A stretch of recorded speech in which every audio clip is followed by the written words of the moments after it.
दो सोल्यूशन हैं wave type, ये भी इंडिविजुअली भी इक्वेशन को सेटिस्फाई करते हैं और उनका सम भी इक्वेशन को सेटिस्फाई। ओके, अब हम अपना नेक्स्ट टॉपिक स्टार्ट करने लगे। 385 पेज पे हमारा नेक्स्ट टॉपिक है साइनोसाइडल वेव एंड टर्मिनोलॉजीज कुछ इसमें इंट्रोड्यूस करवाएंगे, क्योंकि हम अगले कुछ टॉपिक्स के अंदर वो टर्मिनोलॉजीज देखेंगे, तो उसमें हम यहाँ पे इंट्रोड्यूस करवा लेते हैं। सबसे पहले हमारे पास जो वेव फॉर्म है, तो उसमें मैंने आपको बताया of all possible wave form the sinusoidal wall, जो आपके पास जितने भी पॉसिबल वेव फॉर्म है उसमें से जो साइनोसाइडल है उसमें से हमारे पास एक ये फॉर्म भी है, ठीक है। और ये हमारे पास काफी फेमिलियर भी है, इस तरह के वेव फॉर्म पहले भी दे सके। तो हम आपकी बुक में जो फिगर 9.3 बनी हुई है, कुछ इस टाइप की फिगर है, पता नहीं मैं सही बना रही हूँ कि नहीं, सॉर्ट ऑफ। तो यहाँ पे जो है मैंने वहां पे एक पॉइंट मेंशन किया था जिसमें मैंने सेंट्रल मैक्सिमा कहा है। तो ये आपके पास वर्सेस जेड जो है ना, ये आपके पास ग्राफ है। तो ये फिगर हमें ये बता रही है कि 90 इज इक्वल टू 0 के ऊपर जो है वो आपके पास वेव का कोई सर्टेन एम्पलीट्यूड है, ठीक है, और it is positive then respect represent the maximum distance from equilibrium. Positive value है इस मैक्सिमा की ऊपर डायरेक्शन में, पॉजिटिव डायरेक्शन में, और ये जो है वो ये किस चीज को रिप्रेजेंट कर रहा है, ये maximum displacement from the equilibrium position को रिप्रेजेंट कर रहा है। तो आपके पास the argument of the cosine is called the phase and the phase constant. ये जो आपके पास ये चीज है इसे हम कहते हैं फेज कांस्टेंट, और ये जो पूरा आर्गुमेंट है, ठीक है, इसको हम कहते हैं फेज, और जो डेल है वो क्या आपके पास क्या है, फेज कांस्टेंट। तो आप कोई भी इंटीजर जो कि मल्टीपल हो 2 पाई का, हम उसे ऐड कर सकते हैं टू डेल्टा, क्योंकि आपको पता है कि अगर डेल्टा के अंदर आप 2 पाई या उसका कोई मल्टीपल ऐड करेंगे तो उसके से फेस के ऊपर कोई फर्क नहीं पड़ेगा, मतलब डेल के ऊपर फर्क नहीं पड़ेगा, या एफ जेड टी के ऊपर कोई फर्क नहीं पड़ेगा, ये वाली जो फॉर्म है इसके अंदर। तो आपके पास जो डेल की वैल्यू है वो आपके पास 0 एंड 2 पाई के बीच में कोई वैल्यू हो सकती है। तो अब यहाँ पे जो हमारे पास चीज है बेसिकली वो ये आपको बताया जा रहा है कि आपके पास z, हमारे पास ये जो इसका क्या रिलेशन है, ये जो डेल है फेज कांस्टेंट है, और जो z है उसका आपस में क्या रिलेशन। सबसे पहले जैसे मिसाल के तौर पर ये जो एम्पलीट्यूड है a, ठीक है, जो maximum displacement from the main position show कर रहा है, v इसकी स्पीड है, किसी दो एक्स जो आपके पास मैक्सिमम पॉइंट है उनके दरमियान में जो डिस्टेंस है वो आपके पास लैम्डा के बराबर है। तो आपके पास जो ये वाला पॉइंट है, ये वाला पॉइंट एक्चुअली ये इस तरीके से है आपके पास कि जब वेव पीछे से आ रही है तो वेव का जो मैक्सिमा है वो थोड़ा सा पहले आ रहा है आपके पास, इस z लाइन से थोड़ा सा पहले आ रहा है, ठीक है। तो इस पॉइंट के ऊपर z की क्या वैल्यू है, ठीक है, या फिर अगर आप इसको देखना चाहें, अगर इस पॉइंट के ऊपर अगर हम वैल्यू फाइंड करना चाहें z की, ठीक है, ये वैल्यू, ये वाला डिस्टेंस जो है फ्रॉम द मेन पोजीशन, अगर हम वो फाइंड करना चाहें, ठीक है, तो उसमें हमें पता होना चाहिए कि f की क्या वैल्यू है, ठीक है। और इसके अलावा ये कि यहाँ पे अगर मैं ये देखूं कि जब आपके पास कॉस की वैल्यू मैक्सिमम कब होती है, सपोज आपके पास आर्गुमेंट है जो है K Z minus V T plus del, ठीक है, यहाँ पे। तो यहाँ पे इसका मतलब ये है कि अगर ये कोसाइन फॉर्म है तो ये जो है कॉस की वैल्यू यहाँ पर मैक्सिमम है, और मैक्सिमम वैल्यू कॉस की जो है वो या +1 होगी अगर हम लोग पॉजिटिव की तरफ जा रहे हैं, नेगेटिव की तरफ जा रहे हैं तो -1 होगी। और ये कब होती है, किस वैल्यू ऑफ एंगल के लिए आपके पास ये वैल्यू 1 के बराबर होती है। ये हमारे पास या 0 के लिए होगी, या पाई के लिए होगी, या इस तरह से आपके पास 0 पाई 2 पाई इस तरह का कोई नंबर होगा, तो अगर मैं इसे 0 ले लूं तो हमारे पास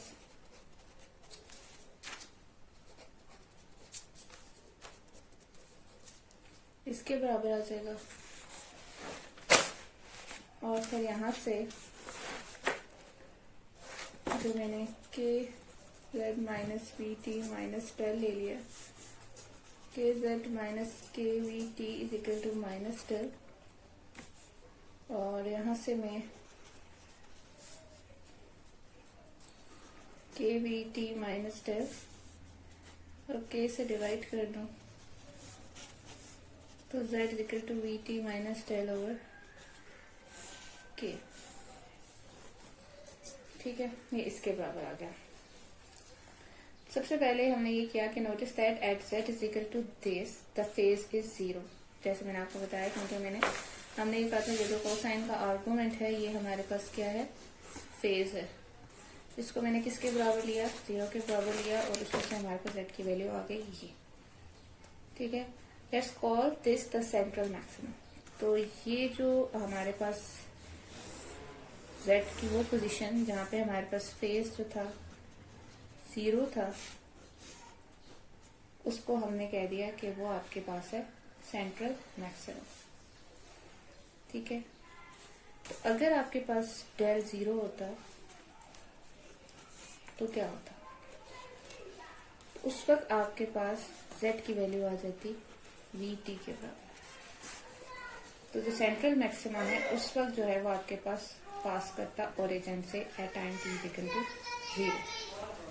अगर हम टाइम को भी 0 ले लें तो फिर आपके पास z 0 हो जाता। तो आपके पास जो पोजीशन है z इज इक्वल टू 0 वो ये है, तो मैक्सिमा जो है उस वक्त वो इस पोजीशन के ऊपर लाई कर रहा होता। ठीक है,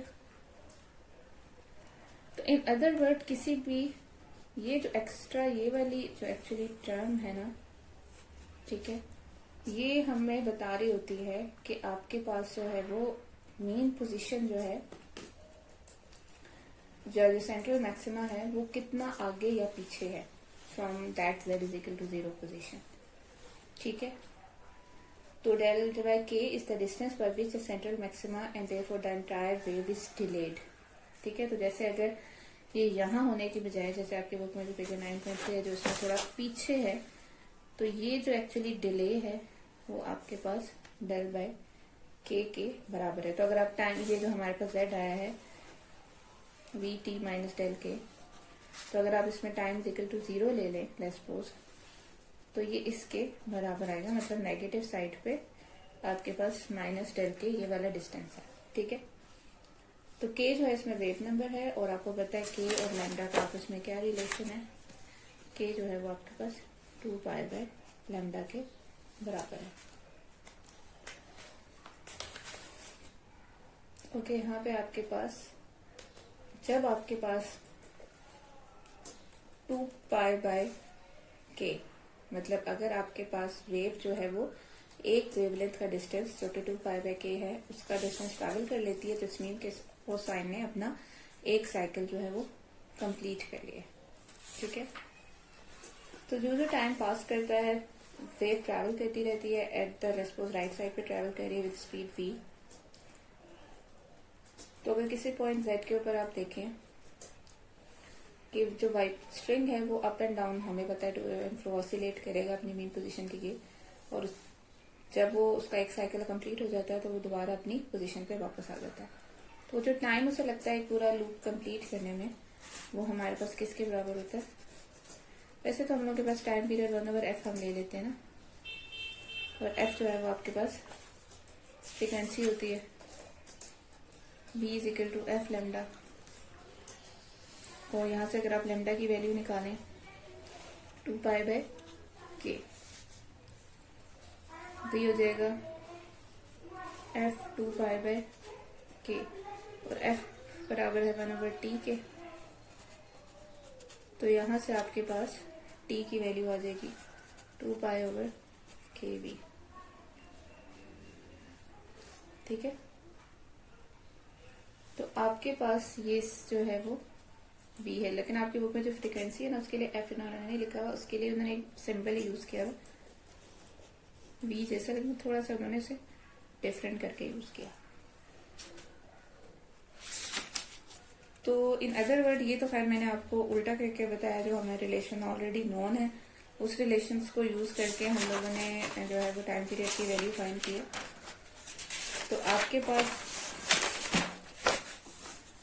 जो है वो टाइम वैसे निकालने का जो तरीका है वो आपके पास जो हमने भी पढ़ा है उससे भी आप निकाल सकते हैं, बजाय जो रिलेशन आपको पता है। जैसे हमने कहा कि जब आपके पास वेव जो है वो या जेड जो है वो लेट्स सपोज जेड है और उससे आगे वो एक लैम्डा डिस्टेंस वेव ट्रैवल करके तकरीबन मतलब जेड प्लस लैम्डा, मतलब इनिशियली वो जेड पे थी और अब किसी पोजीशन जेड प्लस लैम्डा पे चलेगी, मतलब उसने टोटल लैम्डा डिस्टेंस ट्रैवल कर लिया जो कि 2π/k के बराबर है। डिस्टेंस ट्रैवल कर लिया तो उसका मतलब ये है कि उसने अपनी एक रोटेशन या एक साइकिल कंप्लीट कर लिया। जब उसने एक साइकिल कंप्लीट किया तो उसके लिए जो टाइम लगेगा वो उसे टी लगेगा। तो डिस्टेंस ट्रैवल जो होता है वो आपके पास v इंटू टी है अगर, तो वहां से आपके पास लैम्डा की वैल्यू 2π/k है और v कर ले तो ये t है, वहां से आ गया। तो वो तो मैंने जो हमें पहले इक्वेशंस पता है उससे निकाला, लेकिन आप इससे निकाल सकते हैं जो अभी हमने पीछे पढ़ा। और फिर यहाँ से आप फ्रीक्वेंसी निकालें कि जो फ्रीक्वेंसी है वो 1/9 पीरियड है, तो वो आपके पास v/2π के बराबर हो जाएगी। और ये चीज जो है वो आपके पास 1/λ के बराबर है। तो फ्रीक्वेंसी जो है इससे वो हम रिलेशन निकाल लेंगे जो हमने पहले पढ़े हुए। तो for our person more convenient unit is the angular frequency omega, और so called because the analogous case of uniform circular motion it represent the number of radians swept out per unit time। तो आपके पास जो wave है उसको आपको पता है कि हम लोग उसे रिलेट कर सकते हैं विद सर्कुलर मोशन। जैसे आपके पास सर्कुलर मोशन में जो है वो आपके पास एक पार्टिकल जो है वो पूरी सर्कल में रोटेशन कंप्लीट करता है, तो इसी तरह हमारे पास वेव भी जब एक पॉइंट से दूसरे पॉइंट पे जाती है तो हम कहते हैं उसका एक साइकिल कंप्लीट हुआ है। तो हम अगर हमारे लिए ज्यादा कन्वीनियंट यूनिट एंगुलर फ्रीक्वेंसी है क्योंकि वो एनालॉगस है to the uniform circular motion. तो हमारे पास एंगुलर फ्रीक्वेंसी क्या बता रही होती है, एंगुलर फ्रीक्वेंसी हमें बता रही होती है कि कितने रेडियंस एंगल जो है पर यूनिट टाइम, कितने रेडियंस जो है ना जब पार्टिकल मूव किया तो उसने कितने रेडियंस स्वीप आउट किए। तो ओमेगा जो है वो आपके पास 2π दिस है। अच्छा, और अगर आपके पास इसे हम देख लें तो यहाँ से आप अगर लैम्डा से मल्टीप्लाई और डिवाइड कर दें इसे तो हमारे पास ये k है और ये फ्रीक्वेंसी जो कि v के बराबर है, kv। तो आपके पास जो साइनोसाइडल वेव जो हमने स्टार्ट में इक्वेशन लिखी थी, अगर हम उसको kz minus kvt plus del में अगर मैं kv की जगह ओमेगा पुट कर लूं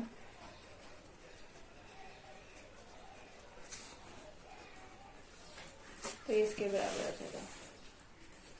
A sinusoidal oscillation of wave number k and angular frequency omega traveling to the left, ये राइट डायरेक्शन में अगर वेव ट्रैवल कर रही है तो इस तरीके से लिखेंगे, और अगर वो लेफ्ट डायरेक्शन में ट्रैवल कर रहे हैं तो फिर आपके पास किसके बराबर हो जाएगा,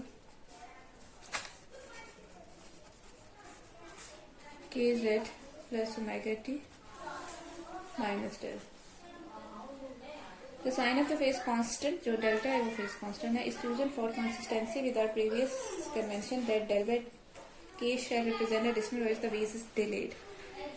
तो हमने डेल बाय के वो डिस्टेंस लिए जिससे वेव डिले हुई है, मतलब जितना वो जीरो से जितना डिस्टेंस वो जीरो से पीछे गई है। Since the wave is now moving to the left, क्योंकि अब वेव जो है वो मूव करिए टू द लेफ्ट। अब यहाँ पे जो डिले है वो किस केस में, वहां पे डिले था लेफ्ट साइड पे, यहाँ पे डिले होगा शिफ्ट हो जाएगा टू द राइट। ठीक है, तो उस हिसाब से साइन जो है वो चेंज हो गया। तो टाइम टी अगर आप लेफ्ट साइड पे वेव ट्रैवल कर रही है और उसके डिले को आपने रिप्रेजेंट करना है तो इस केस में अब वो जो है वो आपके पास इस तरीके से आ जाएगा। मतलब ये फिर मैंने थोड़ा गलत बना दी, सॉर्ट ऑफ इस तरह इधर आ जाएगा सेंट्रल मैक्सिमा और ये डिस्टेंस डेल बाय के हो जाएगा, और अब उस डायरेक्शन में ट्रैवल कर रही है। Cos the cosine as an even function, we can just as well write इस इक्वेशन को हम लोग इसमें से माइनस साइन कॉमन लेके तो हम इसको ऐसे भी लिख सकते हैं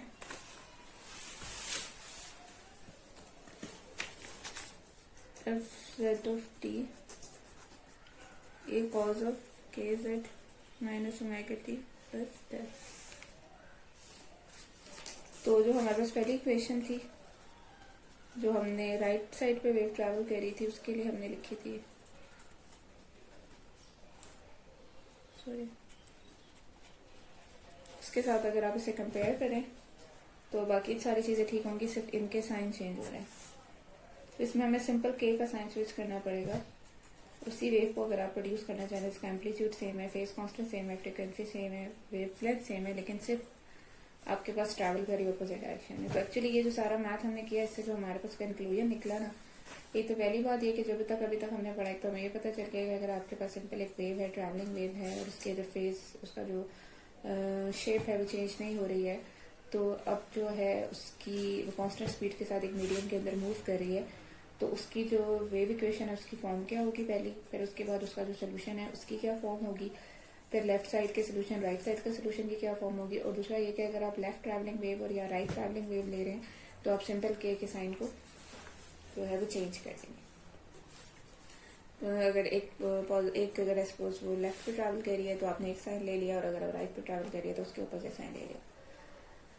और एक आयलर फार्मूला है जो आपको पता ही, जिसको हमारा iota theta is equal to cos of theta plus iota sine of theta. तो आपके पास जो साइनोसाइडल वेव है ये वाली,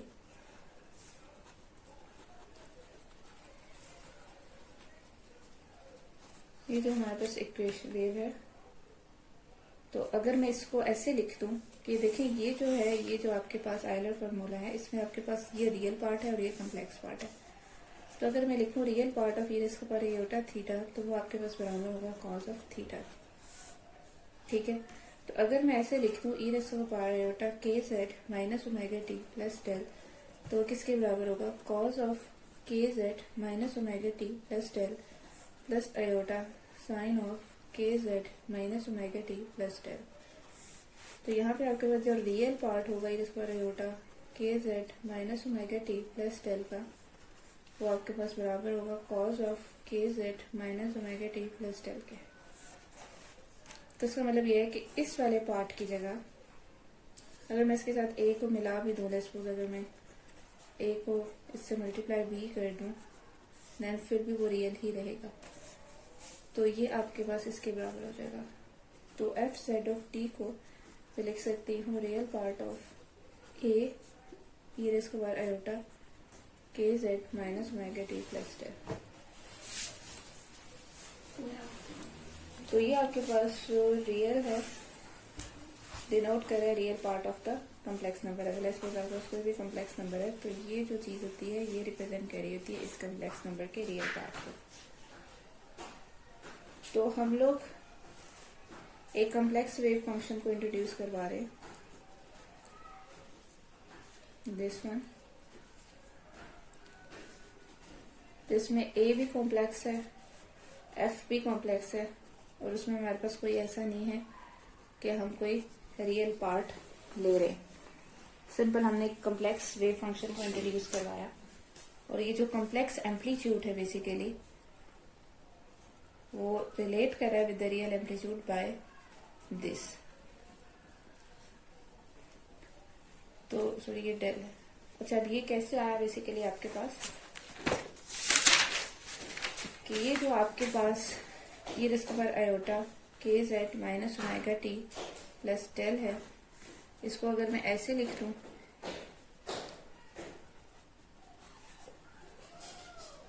और फिर इसको अब लिख दूं डिस्कवर आयोटा के Z minus omega T discover iota theta, और फिर मैं अगर इसको ए के साथ मल्टीप्लाई कर दूं, ठीक है, और ये वाला जो आयोटा डेल है बेसिकली डेल है, सॉरी, इसको इधर ले आऊं,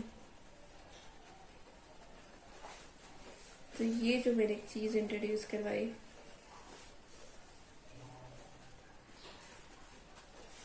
तो ये आपके पास हमने कह दिया, क्योंकि इसमें हमने कोई रियल पार्ट नहीं लिया ना, पूरा हमने लिया ये रेस्ट वर्ड, ठीक है।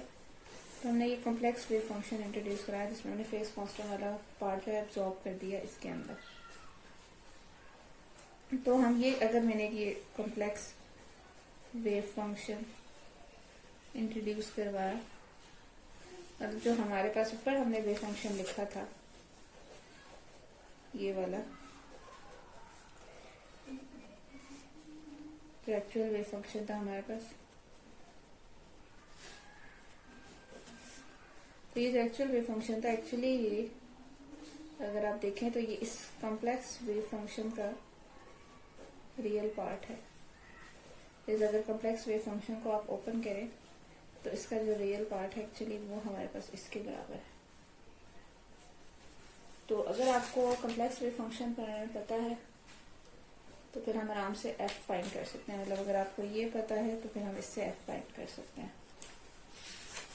तो इसका फायदा क्या है? बेसिकली इसका फायदा यह है कि आपके पास इसमें एक्सपोनेंशियल जो होता है उनको ज्यादा इजी होता है मैनिपुलेट करना as compare to sine and cosine. तो इसलिए हम कॉम्प्लेक्स की फॉर्म में उसे लिख लेते हैं। फिर आपके पास एग्जाम्पल 9.1 है कि अगर आपको फायदा यहाँ पे आपको पता चल रहा है कि अगर आप कंबाइन करना चाह रहे हैं दो साइनोसाइडल वेव्स को, तो आपके पास सपोज F1 है और F2 है, उसे कंबाइन करके आप F3 करना चाह रहे हैं, तो आपको पता है कि real part of F1 complex F1 के बराबर होगा, real part of F2 complex इसके बराबर होगा। तो रियल पार्ट को आप यहाँ पे इस तरह से कॉमन भी ले सकते हैं कि दोनों को ऐड करके जो आपके पास आ रहा है F3 कॉम्प्लेक्स उसका रियल पार्ट हो जाएगा। तो आपके पास F3 के, तो यहाँ से आपका मतलब हुआ कि हमने ये कह दिया कि F1 complex plus F2 complex जो है वो हमारे पास F3 कॉम्प्लेक्स के बराबर है। इसी तरह हम कॉरस्पॉन्डिंग कॉम्प्लेक्स वेव फंक्शन को भी ऐड कर सकते हैं और वहां से फिर हम लोग रियल पार्ट ले सकते हैं। जैसे लेट्स सपोज अगर आपके पास F3 है वो F1 complex plus F2 complex है। अगर F1 complex A1 complex e⁻ k z minus omega t है plus F2 complex A2 complex e⁻ k z minus omega t है, और ये बराबर है A3 complex e⁻ k z minus omega t। तो हमारे पास अगर आप कैंसिल कर दें ये सब पॉइंट, तो हमारे पास A3 कॉम्प्लेक्स आ जाएगा A1 complex plus A2 complex के, और फिर हमें पता है कि ये किसके बराबर e⁻ del 3 A1 e⁻ del 2 plus A2 e⁻ del 2। सही है। तो आप मदरवर्ड अभी कह सकते हैं कि आप सिंपल जो है वो आपके पास कॉम्प्लेक्स एम्पलीट्यूड को आप ऐड कर सकते हैं। तो पहले आपने क्या किया कि आप कॉम्प्लेक्स वेव फंक्शन को ऐड करें और उसमें से रियल पार्ट ले लें, और अगर आपके पास जैसे इस केस के अंदर हमारे पास फ्रीक्वेंसी और वेव नंबर सेम थे तो हमारे पास जो है वो आपने सिंपल इंक्लूड किया कि आप एम्पलीट्यूड्स को ऐड कर सकते हैं। तो the combined wave still have the same frequency and wavelength. जो वेवलेंथ रिजल्टेंट आ रही है, जो वेव आ रही है रिजल्टेंट, इनको ऐड करने के बाद उसकी भी वही फ्रीक्वेंसी और वेवलेंथ है। तो अगर आप रियल पार्ट ले लेंगे तो वो सिंपल इसी तरह आपके पास kz minus omega t plus del 3 होगा। तो यहाँ से आप फिगर आउट कर सकते हैं कि जो A3 del 3 है जो आपके पास, उसको हम कैसे फाइंड करेंगे। और प्रॉब्लम 9.3 इन्होंने रेफरेंस दिया है जिसको यूज करके आपने A3 को डिटरमिन करना है एंड del 3 को in term of A1 A2 del 1 del 2। तो इसको मैंने कहा कि try doing this without using complex notation, you find yourself looking up trig identity is logging through nasty algebra. तो ये आपने ट्राई करना है 9.3। तो आपके पास अब है linear combination of sinusoidal wave. Third आपके पास है terminology. Although the sinusoidal function, आपके पास ये वाला साइनोसाइडल फंक्शन है,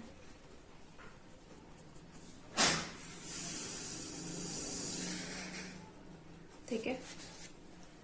is a very special waveform. The fact is that any wave can be expressed as a linear combination of sinusoidal waves. ठीक है, तो हमारे पास कोई भी वेव जो है वो हम उसे लिख सकते हैं as a linear combination of sinusoidal wave. तो बेसिकली आपके पास ये जो चीज है, अगर आपके पास एक वेव है कॉन्टिन्यूस और k की वैल्यू जो है वो चेंज हो रही है और वेरी कर रही है from minus infinity two plus infinity, उसके ऊपर अगर आप इंटीग्रेशन कर लें तो आपके पास जो f कॉम्प्लेक्स है वो सम हो जाएगा आपके पास इन सब का. मतलब for different value of k जो है आप ये इवेलुएट करें देन फिर उसका सम कर लें. और यहाँ पे आपके पास जो ओमेगा है वो भी आपके पास फंक्शन ऑफ k है by omega is equal to kb. तो यहाँ पे आपके पास अलाउ किया है k को फ्रॉम नेगेटिव वैल्यूज. तो इसमें आपके पास मतलब वो दोनों पॉसिबल डायरेक्शन जो है वो वेव जो है वो दोनों डायरेक्शन में ट्रैवल कर सकती है. उसका कतई ये मतलब नहीं है कि लैम्डा एंड ओमेगा जो है वो आपके पास नेगेटिव है. वेवलेंथ एंड फ्रीक्वेंसी हमेशा पॉजिटिव होती हैं. तो अगर आपके पास अगर हम नेगेटिव वेव नंबर अलाउ करें तो हमारे पास जो इक्वेशंस हैं, एक तो ये जो omega is equal to kb और lambda is equal to 2π/k, जिसमें दोनों के अंदर k आ रहा है, तो हम ये कह रहे हैं कि की नेगेटिव वैल्यूज भी अलाउ कर रहे हैं.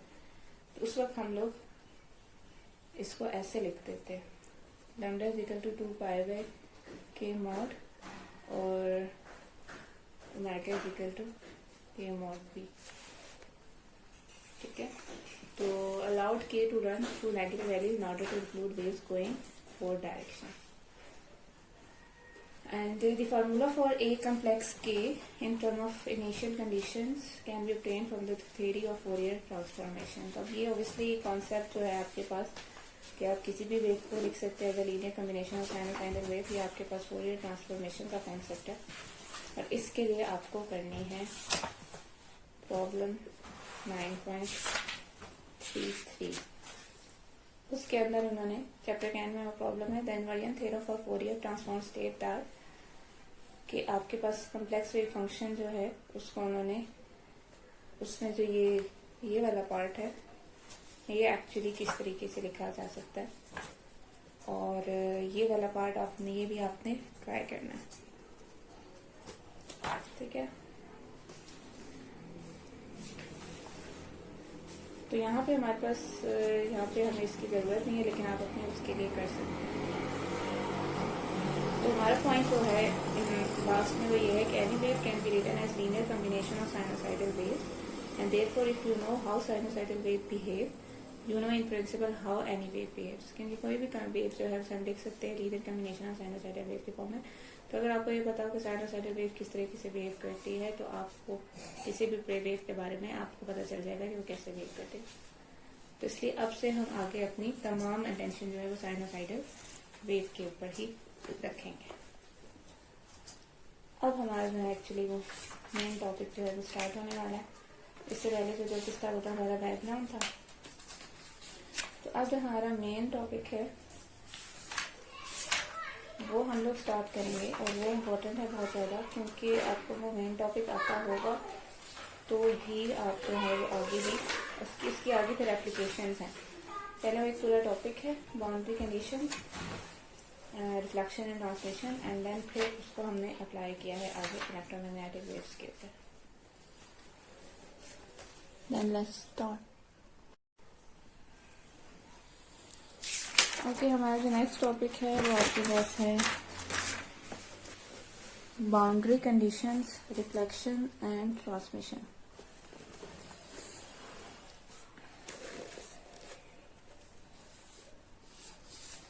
अभी तक हम लोगों ने ये assume किया कि हमारे पास जो स्ट्रिंग है जिसके अंदर वेव ट्रैवल कर रही है वो बहुत ज़्यादा लॉन्ग है और इसलिए हम लोग को कोई फ़र्क नहीं पड़ा कि जब वो एंड तक पहुंचेगी तो क्या फ़र्क होगा. तो as a matter of fact what happen depend a lot on how the string is attached, that is on the specific boundary condition to which the wave is subject. लेकिन ये चीज़ बहुत इम्पोर्टेंट होती है कि आपने जो जिस भी मीडियम से वेव ट्रैवल कर रही है, सपोज अगर आप स्ट्रिंग की बात करें तो वो किस तरीके से अटैच्ड है, कहाँ पे, तो उसकी बाउंड्री कंडीशन से फर्क पड़ता है। तो अगर सपोज आप ये सपोज करें कि स्ट्रिंग जो है वो एक स्ट्रिंग वो दूसरे स्ट्रिंग के साथ टाई अप हुआ है और टेंशन जो है वो दोनों में सेम है, और लेकिन जो उनका मास पर यूनिट लेंथ है वो सेम नहीं है। तो जब म्यू डिफरेंट है, तो आपको पता है कि वी जो है वो बराबर है square root of T over mu के। तो जब दोनों स्ट्रिंग के लिए म्यू आपके पास डिफरेंट है तो उस हिसाब से उनकी स्पीड भी डिफरेंट हो जाएगी वेव की। तो एक मीडियम से लेट्स सपोज स्पीड v1 है और एक मीडियम से स्पीड v2 है। और हमने ये सपोज कर लेते हैं कि जो दोनों के दरमियान में नॉट लगी हुई है, दोनों स्ट्रिंग के दरमियान में वो z इक्वल टू 0 पे है। तो जो आपके पास z लेस देन 0 और z ग्रेटर देन 0, ठीक है, इस तरह एक नॉट है। तो जो वेव ट्रैवल कर रही है पहली वाली नॉट से, लेट्स सपोज उसकी जो फॉर्म है वो ये है फॉर z लेस देन 0। तो ये हम इसे कहेंगे कि ये इंसिडेंट वेव है। फिर यहाँ से नेक्स्ट वेव स्टार्ट होगी, जैसे एक वेव जो दूसरे मीडियम में जाती है तो आपके पास या तो वो उधर से गुजर जाती है या वापस आ जाते हैं। तो अगर वो रिफ्लेक्ट होकर वापस आ रही है तो जो आपके ये आपके इंसिडेंट वेव हो जाएगी, और जो रिफ्लेक्टेड वेव होगी वो एग्जैक्टली सेम होगी लेकिन सिर्फ इसकी डायरेक्शन अपोजिट हो जाएगी। तो इसलिए हम लोगों ने k की जगह माइनस लगा दिया।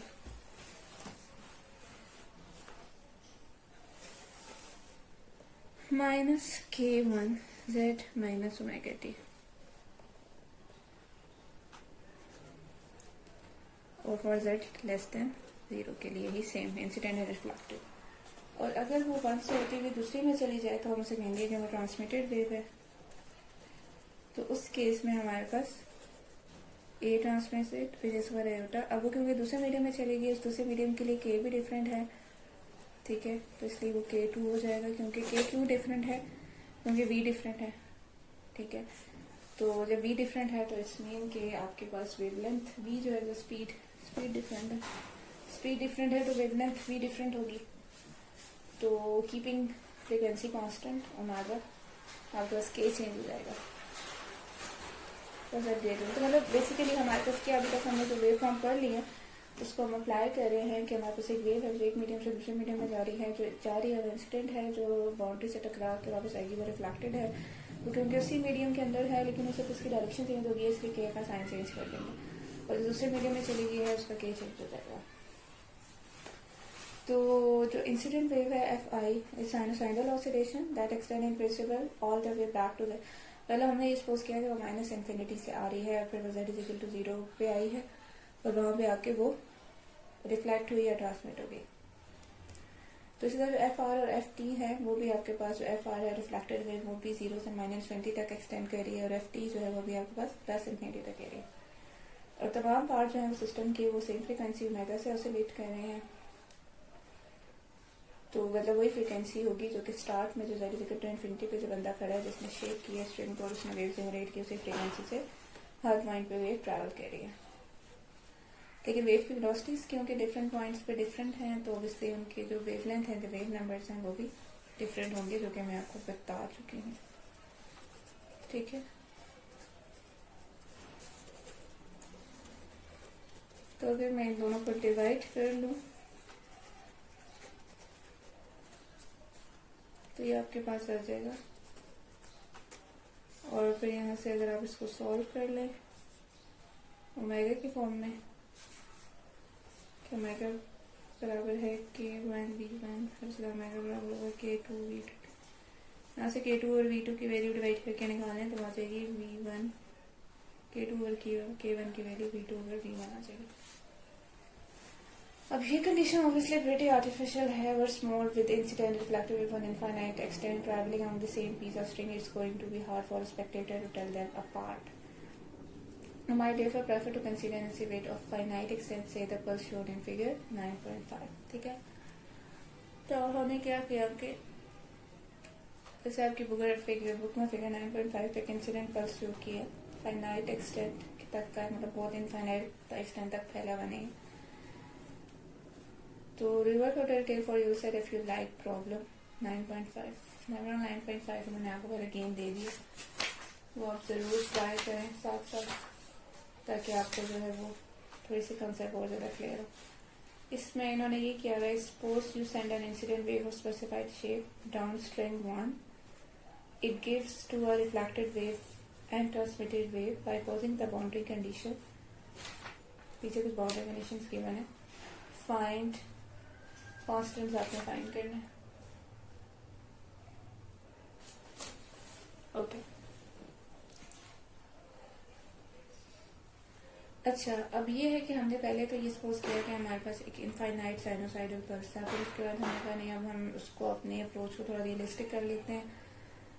तो आप कंसीडर कर ले एक फाइनाइट एक्सटेंट तक पहला इंसिडेंट वेव। तो लेकिन उसका जो प्रॉब्लम है, उससे जो थोड़ी सी अप्रोच से हमारे प्रॉब्लम ये है कि no finite pulse duress are truly sinusoidal.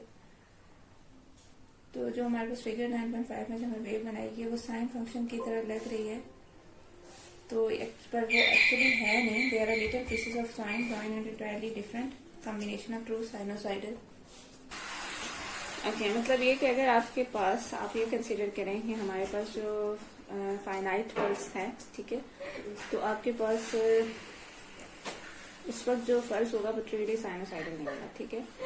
तो आपके पास मतलब प्रॉब्लम ये है कि आपके पास अगर तो नॉट फाइनाइट पल्स है तो फिर हमारे पास ट्रूली साइनोसाइडल फॉर्म है उसकी। लेकिन अगर आपके पास जो है वो फाइनाइट पल्स ले रहे हैं तो वो आपके पास ट्रूली साइनोसाइडल नहीं होती। मतलब जैसे फिगर 9.5 में लिखा हुआ है कि आपके पास ये लेख के लग रही है साइन फंक्शन की जगह तरह, लेकिन ये है नहीं। एक्चुअली ये आपके पास लेटेंट पीसेस ऑफ साइन है जो कि हमारे पास ज्वाइन कर लिए, ठीक है। देखिए आपके पास जैसे दूसरी कोई भी वेव, जैसे हम पीछे के क्वेश्चन देख चुके हैं, ठीक है, ये वाली क्वेश्चन हम एक पीछे देख चुके हैं, जो हमारे पास इंटीग्रेशन की फॉर्म में हमने लिखी थी, इसमें सी ये वाली, ठीक है।